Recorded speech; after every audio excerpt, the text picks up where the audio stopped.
Jadi kami dari Kementerian PPA itu datang untuk mendorong bagaimana korban itu ditolong dari secara psikologisnya, dan hanya karena seorang oknum yang memang bermasalah, tapi bagaimana hukum yang setimpal, yang semaksimalnya untuk diberikan, karena korban itu kan ada trauma, jalan hidupnya masih panjang, bagaimana menolong korban itu sampai bebas dari trauma, belum lagi efek-efek yang terjadi akibat ya tanda petik perlakuan kekerasan seksual ini ya. Jadi dari Kementerian PPPA tentu akan mendorong terus mengawal kasus ini, karena sebenarnya kita semua sadar bahwa banyak sekali kasus yang terjadi terhadap perempuan dan anak, tapi pada akhirnya itu seperti gunung es. Dan kita mengatakan itu dari kasus yang Kupang, oknum polisi, dan juga kasus dari oknum UGM, dan juga sampai nyampe kepada institusi rumah sakit, tapi oknum juga sebenarnya. Dan bagaimana hukuman jera itu untuk menyetop sebenarnya. Jadi kami dari Kementerian PPA itu datang untuk mendorong bagaimana korban itu ditolong dari secara psikologisnya, dan juga bagaimana ada hukuman efek jera. Dan tentu sebenarnya tidak mengganggu semua PPDS yang lain yang bersekolah, dan mereka berhak mendapatkan sekolahnya dan tetap berjalan. Ini hanya membuat proses ini cepat kepada oknum yang pelaku sebenarnya, untuk kita dorong supaya hukuman maksimal sesuai setimpal dengan perbuatannya dalam hal kekerasan. Harapannya hukumannya apa? Catatan bagi RSA Yaitu sendiri, mungkin hukuman Bu, maksimal. tadi diceknya apa aja Bu ke rumah sakit ke lokasi kejadian? Ada ke lokasi kejadian nggak, Bu? Jadi ini juga dari Kementerian PPPA ini kita belajar satu hal ya, bahwa masyarakat itu harus diedukasi. Jadi di dalam rumah sakit itu udah ada prosedur. Jadi prosedur apa itu semua, kalau sampai ada pasien-pasien yang memang diajak ke sesuatu ruangan yang tidak ada penjaganya, tidak ada siapapun, jangan mau. Jadi kita harus belajar sebagai masyarakat juga, harus belajar bahwa dimanapun kita berada, yang paling penting adalah ada rasa tidak aman.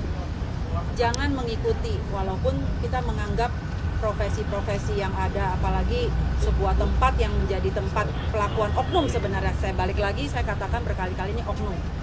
Jadi Artinya pengawasan di RSA sendiri lemah. Jadi sebenarnya ini mungkin ini dari kesehatan, tapi tadi ketika kita mendatangi itu adalah ruangan yang masih dalam proses perbaikan. Jadi itu ruangan di lantai yang belum dioperasikan. Jadi memang ada ruangan-ruangan yang sudah menjadi perencanaan daripada si oknum itu, udah tahu lewat tangga darurat, keluar dari lantai 6, naik tangga, terus masuk ke lantai 7, dan di saat malam, tengah malam. Dan kondisi, saya lagi membayangkan kondisi korbannya itu kan pasti ayahnya lagi sakit. Mungkin saja diiming-iming, tidak usah bayar, saya bantuin darah, ngecekkan. Saya lagi membayang ya, karena saya berasa ketika ada di lantai 7 itu, di ruangannya itu juga berantakan sebenarnya.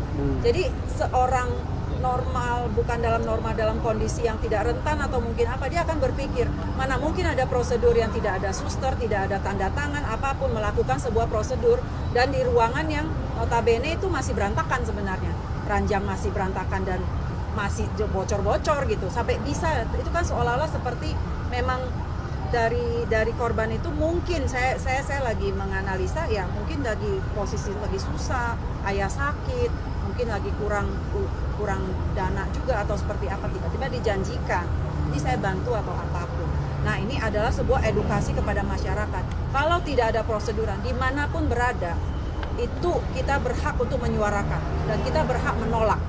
Jangan teriming-iming hanya sesuatu bantuan apapun sehingga kita mengizinkan apapun terjadi. Ketika sudah terjadi itu sudah terlambat. Jadi itu adalah proses-proses yang harus secara sadar, kita tuh jangan gampang diperdaya hanya karena seorang profesi atau apapun yang notabene itu adalah oknum. Bu, ada pesan khusus dari Bapak Presiden. Nanti ketemu lagi di Polda. Tentu itu akan menjadi pembelajaran semua pihak, dari tadi juga hadir juga dari universitas, juga dari rumah sakit.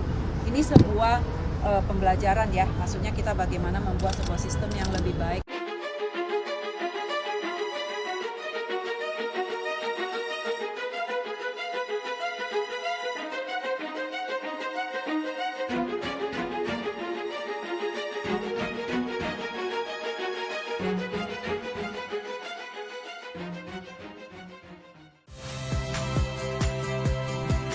Saya Yasir Neneama. Saksikan program-program Kompas TV melalui siaran digital, pay TV, dan media streaming lainnya. Kompas TV, independen, terpercaya.